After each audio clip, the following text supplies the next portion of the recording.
शुभ सवार, जय श्री कृष्ण। सूरज की किरणों से धरती जलती है, किंतु वो तो भी अपना उपजाऊपन नहीं खोती। क्यों? काली ठंडी रातों में दीपक को देखकर वो जीवित रहती है।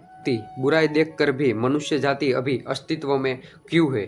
क्यों का उत्तर है धरती को विश्वास है कि प्रचंड गर्मी के बाद उसके बाद वर्षा आएगी, इसलिए वो अपना उपजाऊपन नहीं खोती। सूर्य के फिर उगने सा एक विश्वास ही है जो हमें काली ठंडी रातों में जीवित रखता है।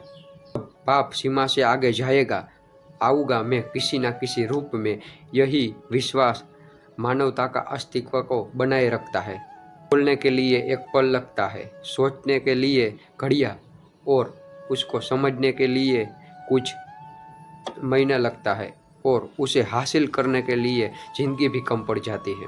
स्वयं पर विश्वास रखिए, स्वयं के कर्मों पर विश्वास रखिए, प्रेम पर विश्वास रखिए, और एक दिन अवश्य जीवन में आएगा सुख का, और मन प्रसन्न होकर बोलेगा राधे राधे।